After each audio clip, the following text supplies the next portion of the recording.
Assalamualaikum warahmatullahi wabarakatuh. Sumainyo po ang kapayapaan at ang pagpapala't biyaya ng Allah ay sumainyo. Mashallah tabarakallah. Ako po si Walid Marlon Feliciano at nais nating ipakilala ang ating YouTube account. Ano po? So ito po yung YouTube name natin na ginagamit. I, B, D, I, Islam, B, Bayanihan, D, Damayan. Ayan. I, B, D. Ito po. So, mashallah tabarakallah. Sa ngayon po, ang ating magiging papaksain ay ang patungkol sa black seeds. Ano po? At ano yung mga benepisyo nito? So, ito ay uri ng halaman na bunga. Ano po? So, ito yung tinutukoy natin na black seeds. Ano po? So, parang paminta sa atin sa Pilipinas, pero napakalit ito. Ayan, pansinin nyo, no? Yung butil, napakalit niya na para siyang butil ng yung pinakabuto ng kamatis, no? Pero of course, kulay ano siya, kulay itim siya. At bakit napaka-importante nito at talagang hina-highlight natin sa ating programa ang patungkol sa black seed. So, tunghayan po natin ang mga kaalaman patungkol dito. So, Bismillah, sa ngalan ng Allah. So, ano ang hadith sa black seed? So, ang hadith, meaning to say, ang kahulugan nito ay winika o salawikain ng Propeta Muhammad sallallahu alaihi wasallam. May hadith tungkol sa black seed. Sinasabi na isinalaysay ni Aisha radhiyallahu anha, ang kanyang asawa, na sinabi o winika ng Propeta Muhammad sallallahu alaihi wasallam, gamitin ninyo ang black seed sapagkat ito ay lunas. Ano po? Lunas o panggamot, no? Lunas sa lahat ng sakit maliban sa kamatayan. So, ito po ay very authentic na winika ng Propeta Muhammad sallallahu alaihi wasallam. So, ang source nito ay matatagpuan sa Sahih al-Bukhari. So, ito yung mga reference at Sahih Muslim. So, mashallah tabarakallah, pag narinig natin bilang Muslim ang mga reference na ganito, ay talagang, ibig sabihin talagang very authentic, no? 100% na walang kaduda-duda na ito ay talagang makatotohanan, mashallah. So, ano ang black seed? So, ito po yun, ha? Yung ating tinutukoy na black seed.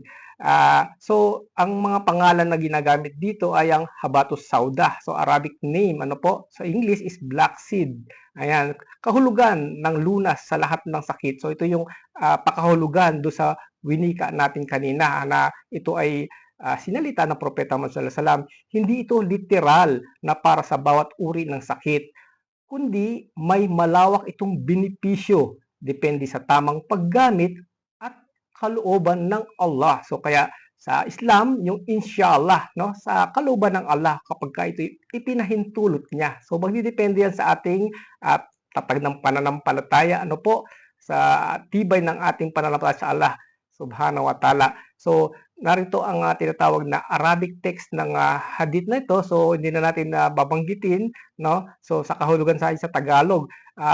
So sinasabi dito na ano yung tinatawag na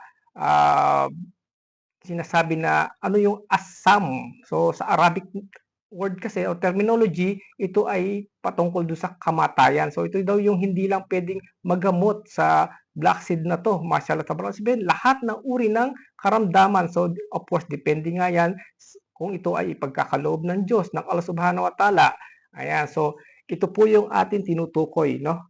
So meron ding mabibili na black seed oil, ano po, at very beneficial din po yan. So, bakit natin to tinatalakay? Actually, of course, sa mga Arab countries, ano to, very rare, or sabi natin na hindi siya rare, ibig sabihin talagang kahit saang lugar makikita. So, sabihin, very popular, sorry. So, very popular siya, no? Itong black seeds na to.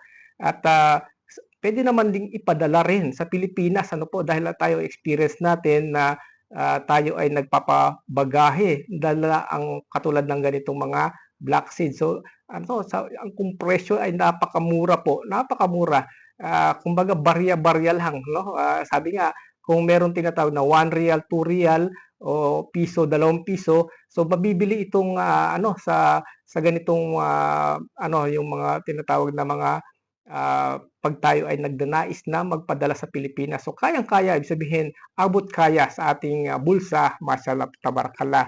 Ayan, so pwede nating padalhan ang ating mga mahal sa buhay, ano po, mga kamag-anakan ng ganito. So, papaano ang pag-application nito? So, maaari po yan na ibudbud or sabihin ihalo kapag tayo nagluluto na may sabaw. Ano po? So, halimbawa may soup, no? Ilagay lang natin yan sa taas. Ibudbud lang natin ng konti. Ano po? So, sa dito, mga tinapay po dito, binubudburan din po yung pinaka-toppings niya, no? Ginagamit itong black seeds na to.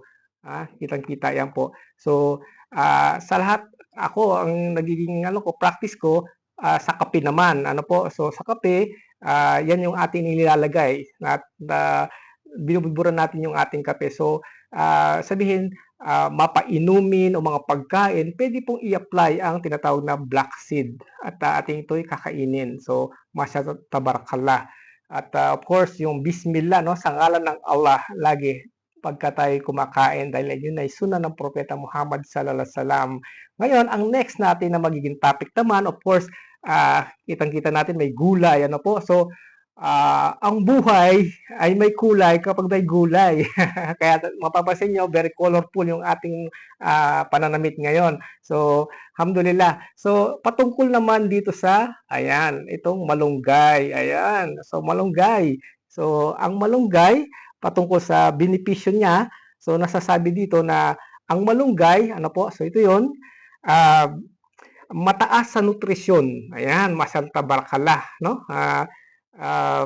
Mayaman ito sa vitamina A, ano? Vitamin A para sa malinaw na paningin at malakas na resistensya, no?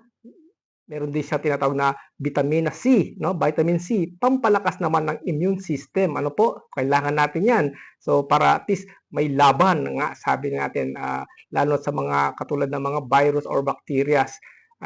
Calcium, meron din siya, pampatibay naman ng buto at ngipin. Ano po? So meron din siyang iron na ito'y tumutulong naman laban sa anemia, no? So masyadong tabarkal sa mga kababaihan, no? Mostly nagkakaroon ng ganitong karamdaman. So, ang masasabi natin na itong malunggay ay mayroong tinatawag na tumutulong laban sa anemia. At meron din siyang potassium, no? Itong malunggay leaf, no?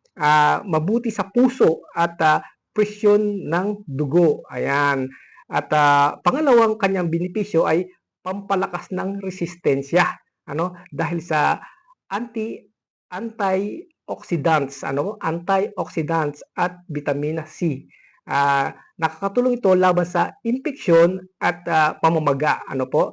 So number 3 na benepisyo, pampataas ng gatas ng ina, ano po, sa mga sinasabi natin nagbe-breastfeed sa kanilang mga sanggol. So traditional itong ginagamit bilang galactagog or pampadami ng breast milk para sa mga nagpapasusong ina. So number 4, mabuti sa dugo. Ibig sabihin, nakakatulong sa pagtaas ng hemoglobin, at maaring makatulong sa pag-regulate ng blood sugar. Ayan, mashallah tabarakallah. So mostly nagkakaroon ng ganito mga mga sakit, ano po. So itong malunggay, sinasabi dito sa bandang huli na maaring makatulong sa pag-regulate ng blood sugar. Number 5 na benepisyo ng malunggay leaf is para sa puso. Ibig sabihin, may taglay itong compounds na maaaring makatulong sa pagbababa ng cholesterol, pagkontrol ng blood pressure, at ito pa yung pang-anim naman na benepisyo ng patungkol sa malunggay leaf, pampaganda ng balat at buhok dahil sa antioxidants. Nakatulong ito sa laban sa sakit, aging at hair fall. Ayan. So, paano ito gamitin naman? So, ang pinaka-effective po talaga is habang sariwa siya, no? Habang sariwa siya, dun siya dapat ito ay i-take, kainin. So paano 'yon? Paano 'yan? Mapait yata pagka dahon lang. So kaya naman makakatulong ang tinatawag na gagawa ng ito ay i-convert sa juice, ano po. So kung mapapansin natin ngayon sa ating bandang harap, mashallah tabarakallah. So ito na yung ating mga nagiging mixture ngayon. Mashallah, makulay ang buhay pag may gulay. Mashallah tabarakallah. Ayan. So tunghayan na natin ngayon ang demonstration patungkol sa ganitong uri ng juice. Mashallah tabarakallah. Eto, umpisa na natin at huwag na natin patagalin. Mashallah tabarakallah. So, unahin natin yung mga dahon ng malunggay. Ayan, ilagay na natin sa ating pinaka uh, blender na maliit. Ayan. So, kayang-kaya niya yan sa presyo, affordable price, no? Hindi kailangang bumili ng napakamahal na blender. Kahit na ano lang, ganitong ito yung pinakauna kong juicer, ano po? Hanggang ngayon gumagana pa siya, matibay. So, lagyan din natin ng saging para masarap. Mashallah tabarakallah. Ayan. So, meron din pipino, cucumber, at of course, ito yung dahon naman ng spinach. Ayan, mashallah tabarakallah. Ayan. So, ayan. So, ang attitude, ang importante, disiplina sa tao. Ano po? Totoo naman na prevention muna dapat bago yung tinatawag na dumating yung mga katulad ng mga pagkakasakit o anumang masamang bagay. So, mas mainam na umiiwas na agad. Ano po? Prevention ang kailangan po talaga. So, wag na nating hantayin na magkaroon ng malalang sakit bago tayo makaisip ng mga tinatawag na pag-prevent ng ating mga ganong mga mararanasan. Ano po? So, prevention is better than cure, sabi nga. Tunay naman yan, mashallah tabarakallah. So, dagdagan natin ng tubig. Yan, para may pansabaw natin. Inshallah tabarakallah. So, of course, sabi natin kanina, is itong black seeds. So, pwede siya ganito. Budbud lang. Budbud lang siya. Ilalagay lang ng konti. Yan. Ayan, mashallah tabarakallah. Yan. So, ito na yung magiging aksyon ng ating machine, no? Yung ating juicer. Ayan, mashallah. Ayan. So, bismillah. 1, 2, 3, 4, 5. So, ayan, mashallah. 1, 2, 3, 4, 5. Mashallah. 1, 2, 3, 4, 5, 6, 7, 8, 9, 10. 1, 2, 3, 4, 5, 6, 7, 8, 9, 10. Ayan, para makikita nyo. Ayan. So, ayan siya. Ayan siya. Ayan. So, mapansin nyo, ilang ano pa lang, ilang ikot pa lang, nagiging ano na siya, nagiging liquid na, naging juice na siya. No? Mashallah. So, of course, ano natin. So, meron pa tayong idadagdag. Ayan, mashallah. Meron pang idadagdag. Damihan pa natin ng katulad ng mga dahon-dahon. So, bakit kailangan ang tinatawag na fresh? Lalo na sa mga prutas at gulay. Unang-una po na dahilan dahil of course para makamit natin yung kanyang 100% na tinataglay na nutrients, vitamins at gamot na rin na taglay na katulad ng mga dahon ng malunggay. Pagka cold process na ganito, hindi na nawawala yung pinaka-vitamina. Ano po? Pagka kasi ang ayon sa mga eksperto ito, ano po, ang gulay, bagamat nandiyan yung mga gamot, vitamina at mga ibang mga sustansya, pero pagka ito'y nainitan na, ano po, pagka init tapos pinakulo pa, halos wala nang natitirang tinatawag na sustansya, no? Ganun po ang mga gulay. Kaya naman the best talaga ang cold process, no? Katulad nito, fresh talaga siya, no? At gagawin natin siyang juice. Of course, kaya lagyan natin ng pipino, saging, para masarap, of course. Mashallah tabarakallah, para kahit mga bata, kayang-kayang inumin, no? Mashallah. 1, 2, 3, 4, 5, 6, 7, 8. 1, 2, 3, 4, 5, 6, 7, 8. 1, 2, 3, 4, 5, 6, 7, 8. 1, 2, 3, 4, 5, 6, 7, 8, 9, 10. Ayan, so tingnan natin kung so, ang papansin natin dito, yung texture. Pagka medyo nakita nyo na medyo doon na yung bubbles, ano po. So, that time na pwede nang inumin. Ayan, inshallah. 1, 2, 3, 4, 5. 1, 2, 3, 4, 5, 6, 7, 8, 9, 10. 1, 2, 3, 4, 5, 6, 7, 8, 9, 10. Ayan, so, tignan natin yung pinaka-texture. Ayan, so, konti pa. At dagdagan natin pa rin ng malamig na tubig. Mashallah. Para talagang ito, malinamnam na. Hindi na malalasahan yung pait. Mashallah. Ayan, mashallah. Bismillah. 1, 2, 3, 4, 5. 1, 2, 3, 4, 5, 6, 7. 1, 2, 3, 4, 5, 6, 7, 8, 9, 10. Ayan. So, I think pwedeng-pwede na. Ayan, pwedeng-pwede na. Ayan. Medyo nag-lock ng konti. Ayun, okay na.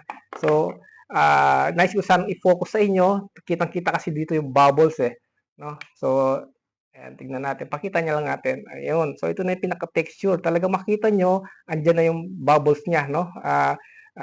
Kumbaga, juice na siya. Mashallah tabarakallah. So, tignan natin. Tikman na natin at inumin na natin din. Ayan. Ayun, bismillah. Ito yung sunnah ng Propeta Muhammad SAW. So, ibig sabihin kasi ng Bismillah is sa ngalan ng Allah. Bismillah.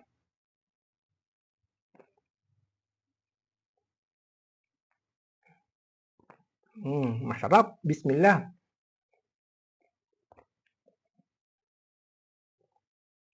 Alhamdulillah. So, dito ako nagtataka. So, dahon-dahon, malunggay, at ano pa mga dahon. Pero ito ay nagiging parang lasang avocado. Mashallah tabarakallah. Kaya malinamnam, masarap. Magugustuhan kahit mga bata po. Tunay. So, dati ako naging dealer ng tinatawag na isang mga produkto na mabuti sa kalusugan, no? Pero ang ginagawa nila, ganito rin ang pinaka-base, no? Mga dahon-dahon din. Pero meron sila tinatawag na cold process. At ang ginagawa nila sa mga gulay na yon is meron silang production na ginagawa nilang powdered, no? Parang style juice sila, no? Powdered nga lang. So, ang presyo naman ay medyo mataas, no? So, kaya naman minsan ay naawa tayo sa ating mga binibentahan dati na wala namang pambili, hindi kaya na talaga. So, mashallah tabarakallah. So, maraming salamat po sa inyong lahat.